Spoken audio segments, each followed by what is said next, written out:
임종석이 최근에 이 김종배의 시선집중에 나와가지고 총선 출마의 뜻을 밝혔습니다. 제가 임종석에 대해서는 정치를 모르는 사람들한테 초점을 맞춰서 설명을 하겠습니다. 조국, 문재인, 임종석 이런 사람들 양복 입고 청와대에서 커피 들고 이런 장면으로 이런 사람들을 인식하기 시작했기 때문에 과거부터 좀 까발릴 필요가 있습니다. 임종석 제일 유명한 사진 뭡니까? 경찰에 연행되는 사진이죠, 그죠? 1989년 겨울에 체포가 되어서 3년 이상 복역을 했었던 국가보안법 위반 임수경이라고 하는 자신의 오른팔인 여자를 불법으로 북한에 내보내가지고 당시 국가보안법을 위반했죠. 그래서 3년 이상 감옥에 갔다 온 사람입니다. 이거죠, 이거. 화염병. 임종석 하면 화염병. 이거 실제로 임종석입니다. 그래서 과거에 한양대 총학생회장이었고 전대협이라고 하는 전두환 정권을 무너뜨리고 양키의 속국이 되어 있는 파쇼 정권으로부터 대한민국을 해방하고 이 나라를 북한한테 갖다 바치죠. 그게 바로 전대협입니다. 그 전대협 3기 의장을 했었는데 1기 의장이 이인영이죠. 문재인 때 통일부 장관을 했었던. 그럼 과거 임종석의 세계관과 과거 임종석의 정복적인 색깔이 지금 좀 변했냐? 아니다. 이 사람의 행적을 보면 알 수 있다. 이 사람은 대단히 위험한 사람이다. 우리나라의 역사적인 정체성, 대한민국의 헌정질서, 대한민국의 자유시장 체제 이런 것보다도 북한을 더 좋아하는 것으로 보이기 때문입니다. 최근 행적까지 쭉 보면은 66년 전남 장흥에서 출생을 했습니다. 그 다음에 89년에 전대협 3기 의장을 했었고 그 다음에 89년 12월 임수경 미리북 사건으로 국가보안법 위반 3년 6개월 복역을 했었죠. 그 다음에 청년정보문화센터 소장, 푸른정치 2000 공동대표 등으로 활동. 근데 이 사람이 30 중반에 김대중이 민주주의는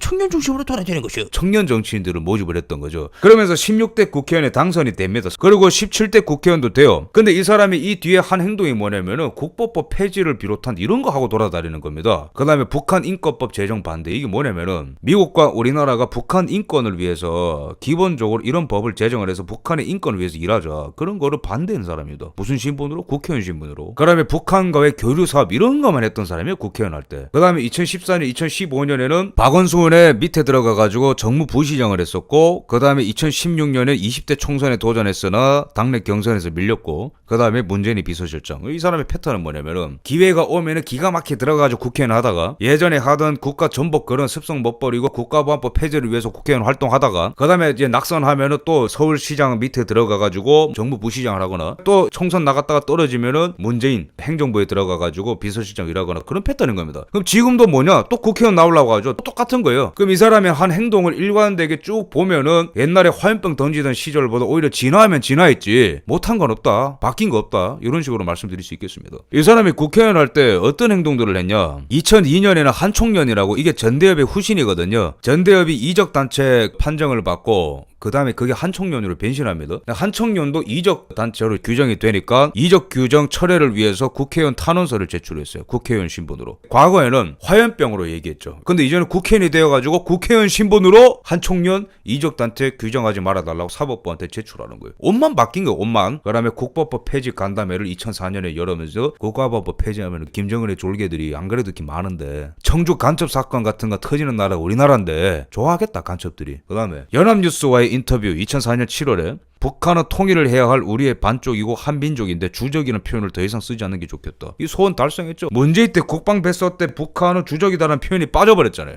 그 다음에 문재인 밑에서 비서실장을 하다가 제야에서 경문협 이사장으로 취임을 했는데 이 사람의 세계관 중에 이런 발언이 있어요. 우리의 기술과 자본, 북한의 노동력과 지하자원, 우리 민족 특유의 근면성과 우수함이 있다. 이걸 그대로 경문협이라는 단체를 만들어서 시도를 하는데 이게 왜 위험천만하냐면은 중앙정부 행정부의 승인 없이도 지방자치단체들이 북한과 경제협력을 할 수 있도록 법안이 바뀌었어요. 김대중의 아들인 김홍거리가 그 법안을 발의해가지고 통과가 돼가지고 2021년 3월 8일부터 시행이 됐거든요. 그러니까 전남, 경남, 울산, 부산 이런 시장, 도지사들이요. 지 맘대로 할 수 있는 겁니다. 북한과 태권도 교류 사업을 하겠습니다. 북한에서 나오는 배추김치를 수입을 해가지고 전남에 고춧가루 뿌려가지고 김치를 만들겠습니다. 이 남북한이 하나가 되어서 이 평화로운 걸 보세요. 막 쇼지를 하고 싶어하는 이런 막 지방자치단체들이 막 난리가 나는 거예요. 근데 그 지방자치단체장들과 북한을 이어줄 브로커가 누구냐면 그게 바로 임종석입니다. 임종석이 만든 경문협이 그런 단체라고. 그 경문협은 뭘로 돈 버냐면은 지방자치단체장들이 북한과 교류 사업을 하면서 북한에 돈을 보낼 수도 있고 그 과정 속에서 돈을 벌 거 아닙니까? 거기서 나오는 커미션 수수료를 경무협에다 갖다 바치는 구조입니다. 그러면서 돈을 벌고 있다고. 그래서 임종석 경기도 화성시 강원도 고성군과 협약을 맺어가지고 새롭고 지속 가능한 남북 협력을 하자. 이런 발언을 2020년 7월 27일 그러니까 이게 타이밍이 절묘합니다. 2020년 7월 8일에 김대중의 아들인 김홍거리가 지방자치단체장들이 자체적으로 북한과 사업을 할 수 있는 법안을 발의를 했어요. 그 다음에 7월 27일 그 달에 임종석이가 화성시와 강원도 고성군과 그러니까 민주당이 있는 곳들이죠. 이런 데랑 협약을 맺어요. 근데 임종석이 이러고 돌아다니는 그 날에 이인영이가 통일부 장관으로 업무를 시작합니다. 둘 다 전대협 의장들이잖아요. 이거 뭐 짜고 치는 고습법도 아니고. 그러면서 북한도 화답을 합니다. 자주시보에서 이번 인사에서 이인영, 임종석 두 동무에게 그는 기대도 많다. 이걸 어떻게 봐야 되냐 이거야. 통일부 장관이 딱 승인을 해주는 거죠. 지방자치단체들 마음껏 해라. 통일부 차원에서 시행령을 바꿔주는 거고 그 다음에 국회 차원에서도 김홍거리가 법안을 바꿔주는 거고 그 다음에 족쇄가 풀리니까 이재명도 쇼질 했잖아요. 북한이랑 스포트라이트 받고 도지사 자격으로 북한이랑 다이렉트로만 얘기하고 차기 대권은 막 이재명인가 보다 그러면서 전에 없었던 이런 평화로운 그림을 만들어 보겠다 막 그런 것들 하고 싶은 사람들이 바글바글한 거야. 이런 식으로 판을 다 깔아줬다라는 거예요. 근데 거기 브로커 역할을 했던 게 바로 임종석이다. 그 다음에 물 만난 임종석은 성동구, 화성, 광주 등과 대북 사업을 추진했다. 스포츠 교류, 산업 교류. 근데 성동구에서는 어떤 외주를 따냈냐면 통일 교육을 외주를 따냈다. 애들한테 이런 걸 가르친다는 겁니다. 경문협에 들어가가지고. 여러분 좌파들은 이런 식으로 돈 벌거든요. 통일 교육 필요하죠? 용역 해줄 테니까 돈 주세요. 북한이랑 사업하고 싶죠? 브로커 해줄 테니까 돈 주세요. 근데 경문협은 과거에 KBS, MBC, SBS 등 북한 자료를 쓴 언론사로부터 이 저작권료를 받아낸 적이 있습니다. 지금도 이제 활동을 하고 있지만 근데 거기서 긁어 모은 돈이 수십억이 돼요. 그 중에 8억을 북한한테 대북 송금을 했거든요. 2008년 이전에 임종석이가. 근데 이게 문제가 되자 당시에 야권에서 통일부한테 막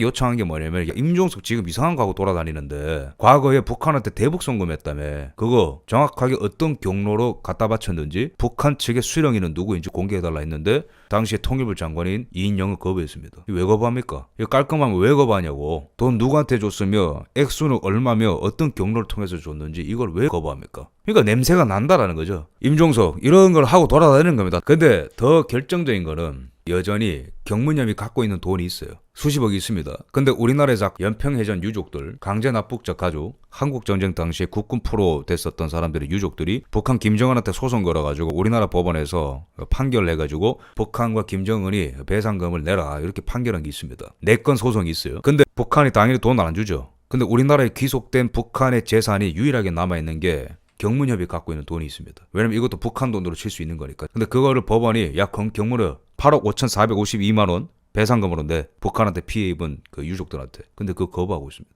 이게 그냥 일반 사람들인가요? 연평해전 유족, 나라 지키다가 전사한 사람들의 유족입니다. 한국전쟁 당시 국군 포로 유족. 공산화 막아보겠다고 산화된 사람들이라고 전부 다. 근데 거부한다? 왜? 김정은 갖다 주려고 나중에 돈 많았다가? 그다음에 경문협은 과거에 또 어떤 걸 시도했냐면 김일성 대학교 도서관 현대화 지원을 위해서 통일부로부터 돈을 뜯어낸 적이 있습니다. 이것 또한 8억 되네. 8억 6천만 원 정도 됩니다. 2006년에서 2008년 동안 돈을 뜯어냈다. 당시 이 사람 국회의원이었거든요. 당시 국회 통일외교통상위원회 소속 간사였어요. 그러면서 통일부한테 돈을 뜯어낸 겁니다. 과거에는 화염병으로 대한민국을 저주했다면 국회의원 신분으로 이런 걸 하고 있었네. 근데 이제는 비서실장에서 내려오고 경문협을 통해서 지방자치단체들의 돈 뜯어내가지고 북한한테 이제는 돈 갖다 주려고 그래? 작년 말까지도 이런 걸 하고 있었어요. 장흥군과 또 협약을 체결했죠. 이 가운데 임종석 있고 이거 계속하고 돌아다닌 거거든요. 뭡니까 이게 지금 이게. 중앙에 윤석열 대통령은 북한한테 강경한데 이 지방에서 뭐 하는 거냐고 이게 전부 다. 이게 나라냐고. 북한이 국가가 아니잖아요. 무슨 교류가 가능하고 무슨 협력이 가능해. 교류라는 거는요 서로 왔다 갔다 한다는 거거든. 근데 북한은 교류가 안 되고 블랙홀이야 블랙홀. 쌀 갖다 주면은 그걸 갖고 농사 지어서 북한 주민들이 먹고 살 수 있는 게 아니고 쌀 갖다가 북한의 군부가 다 탈취하는 괴뢰 정권이고 기술 갖다 주면은 그 기술 갖고 그거를 무기 만드는 그 괴뢰 정권이고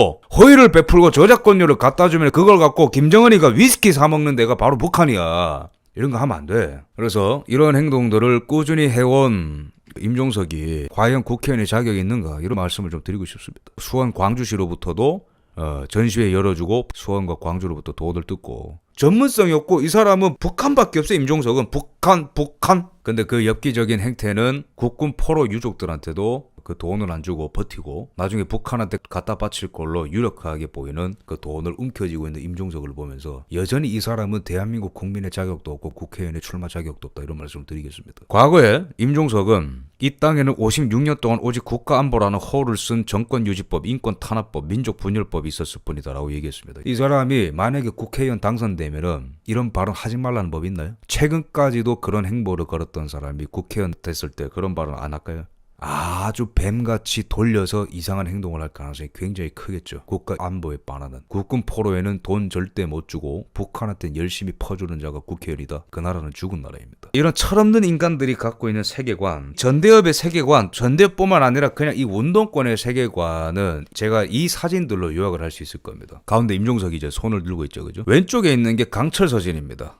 그 다음에 오른쪽 상단에 있는 게 해방 전후사의 인식이라는 당시 한국 현대사 책이고 그 다음에 오른쪽 하단에 있는 게 박세길이 쓴 다시 쓰는 한국 현대사라는 책입니다. 이 문서들과 임종석의 사진이 굉장히 중요합니다. 70년대에는 이 서연고 특히 서울대 중심으로 소수 엘리트가 PD파라고 하죠. 그러니까 전통 마르크시즘과 그 다음에 레닌주의를 표방하는 그런 그룹이었습니다. 노동자들이 중심이 되어서 그리고 또한 서울대 엘리트들이 중심이 되어서 파시즘 정권을 몰아내고 미 제국주의 자본주의로부터 대한민국을 자유롭게 하자. 그게 70년대의 운동권의 움직임이었죠. 근데 80년대 중반으로 넘어오면은 이 운동권의 색깔이 좀 바뀝니다. 어떤 한계를 느끼게 되냐면은 조금씩 대한민국 경제가 살아나게 되고 기업들이 생겨나게 되고 노동을 통해서 사람들이 돈을 벌고 중산층이 형성이 되면서 노동운동 해야 되나? 이러면서 조금씩 대중들과 거리가 멀어지게 되었고 운동권이. 그러면서 80년대 중반에 어떤 일이 일어나게 됐냐면은 조금 더 대중적인 움직임을 할 수 있도록 외연을 확장하자. 그래서 노동자 중심의 PD 노선이 아니고 그러니까 마르크스 레닌주의가 뭡니까? 종국적으로는 자본주의가 발달하게 되면은 노동자들이 형성이 되고 노동자들이 착취를 받는 그 시스템에 대해서 눈을 뜨게 되어서 노동자들이 연대가 되어서 결국에는 노동자들이 들고 일어나서 자본주의 체제를 몰락시키게 되는 것이 바로 막시즘이죠. 그래서 그거의 기수로서 레닌이 그 칼을 들었다. 근데 그런 거를 받들어서 마르크스 레닌주의를 위해서 일어나자. 그게 PD 계열의 노선이었는데 그게 한계에 봉착을 한 거죠. 왜냐면 대중들이 동참을 안 하니까. 그 틈을 파고든 게 NL 노선인 거죠. 민족 해방 전선이라는 겁니다. 그때 강철 서신이라는 게 퍼지게 되면서 86년에 강철 서신이 뭐냐면 김영환이라는 사람이 서울대를 비롯한 전국에 있는 학생들한테 이렇게 타이핑을 쳐가지고 지금 대한민국은 위기다. 제국주의와 자본주의가 대한민국을 잠식을 해가지고 파시오 정권의 권력이 더 커지고 있다. 그러면서 아주 소소하게 일반 국민들도 참여할 수 있는 이러한 저항 같은 것들을 방법 같은 것들을 제시하는 거죠. 대표적으로 KBS 수신료 거부운동 뭐 이런 것들을 비롯해서 지금 우리는 이런 것들이 필요하다. 품성이 중요하고 그 다음에는 학생들의 연대가 필요하고 그 다음에 북한을 찬양하기 시작하는 거죠. 북한은 순서성을 보존하고 있고 항일운동을 했었고 북한은 우리가 들고 일어나면 도와줄 것이다. 이 강철 서신이 쫙 퍼지면서 엄청난 반향을 불러일으키게 되는 겁니다. 그래서 이런 거를 보고 신난 애들이 전대협을 만든 거고 그래서 전대협은 뭐 행사하면은 막 10만 명이 전국에서 막 이동하고 막 날린 거예요. 근데 가장 파워가 셌던 게 3기 의장인 임종석인데 당시에는 우리나라에서 가장 권력이 큰 집단이라고 하면은 여당 야당이겠죠. 1등 2등이겠죠. 근데 3등이 전대협이라고 평가받을 정도로 전대협의 파워는 어마무시하게 커졌습니다. 근데 여기에 세계관을 형성해준 두 개의 책이 있는데 하나는 시리즈죠. 해방 전후사의 인식이고 오른쪽 상단에 있는 밑에는 건 다시 쓰는 한국 현대사인데 해방 전후사의 인식 같은 경우에는 당시에는 공교육 차원에서 현대사 같은 것들을 잘 가르치지 않았어요. 근데 그 틈을 좌빨 학자들이 파고들어서 딱 짜맞추는 거죠. 이 나라는 조선시대 때부터 깨끗하고 잘 나가고 있었는데 일제 저 더러운 놈들의 지배를 받게 되었고 그 다음에 이승만이라고 하는 미제의 괴뢰가 들어와가지고 이 나라를 불법 점유했고 항일운동을 했었던 김일성이 잘하고 있었는데 미 제국주의가 들어와가지고 이승만을 내세워가지고 분단이 되었고 그 다음에 한국전쟁 같은 경우에도 그 책임 소재가 모호하다 이런 식으로 북한의 잘못 같은 것들을 다 희석시키고 이승만, 박정희 이런 거는 저주받을 정권이라고 쫙 하는 거죠. 여기에 박현채라고 하는 당시의 좌익 경제학자가 지금의 전두환 정권과 박정희 정권은 독점 자본주의, 미 제국주의가 이끌고 가고 있는 시장 경제라는 것이 어떻게 보면 경제적으로 종속시키는 대한민국을 종속시키는 체제이기 때문에 전두환, 박정희 체제는 공업화와 상업화와 수출을 한다고 하지만은 기본적으로 경제가 종속된다는 것은 정치적으로 종속된다는 거다. 그 박현채의 그런 주장이 또 반향을 일으켰고, 그 다음에 다시 쓰는 한국 현대사 박세기라는 사람이 운동권이거든요. 이 사람이 이제 감옥에 있으면서 한국 현대사를 아주 쉽게 쫙 정리를 한 거죠. 위에 있는 해방 전후사의 인식 같은 경우는 논문 형식이기 때문에 어려워요. 근데 다시 쓰는 한국 현대사 같은 경우는 아주 쉽게 요약한 책이기 때문에 당시 운동권들 이런 것들을 쫙 읽으면서 강철 서신, 다시 쓰는 한국 현대사, 박현채의 경제 이론, 그 다음에 리형이 이런 사람들이 막 이런 저작들을 쏟아내면서 여기 있는 운동권들이 그런 세계관을 갖게 됐던 거예요. 우리는 절대선, 전두환은 절대악, 이승만 절대악, 박정희 절대악. 그러면서 이 전대협이라는 조직은 좀 더 대중적으로 활동하기 위해서 당시에는 파쇼 정권이라는 표현을 많이 썼어요. 전두환 정권을 비판할 때. 그런 것도 대중적인 표현이 아니다 해가지고 막 10시간 동안 토론하면서 용어 같은 거에 굉장히 예민하거든요. 운동권이. 그러면서 대중들이 더 잘 이해할 수 있는 것은 파쇼라는 것보다도 독재라는 거다. 이러면서 독재라는 단어를 막 유행시키고 그런 운동을 하면서 전국을 그냥 막 뒤집어 놨던 거예요. 운동을 하면서. 그래서 87년 6월 항쟁을 통해서 몸집이 더 커지게 됐던 겁니다. 근데 제가 이렇게 이 NL의 그 득세 과정과 전대협의 형성 과정과 이 운동권의 세계관을 떠받치는 역사 경제 세계관 이런 이론 같은 것들을 좀 말씀드리는 이유가 뭐냐면은 궁극적으로 여기에서 배우고 여기에서 깨지지 않고 세계관이 유지가 되는 사람들이 여전히 제도권에 바글바글하기 때문입니다. 미국에 유학을 가도 이런 세계관이 안 바뀌고, 대학 교수를 하고 있어도 이런 세계관이 안 바뀌고, 판사 검사가 되어서 기본적으로 과거의 운동권의 호전성은 버렸을지라도 기본적으로 디폴트 값으로 이런 세계관이 장착이 돼 있다고. 대부분의 586 좌파들이. 그 중에서도 가장 강력한 사람이 임종석, 문재인 뭐 이런 사람들인 겁니다. 근데 이런 사람이 지금 이렇게 가열차게 손을 들고 있는데 과연 국회의원이 되면은 대한민국을 향해서 이렇게 구호를 외칠까? 아니면 북한을 향해서 구호를 외칠까요?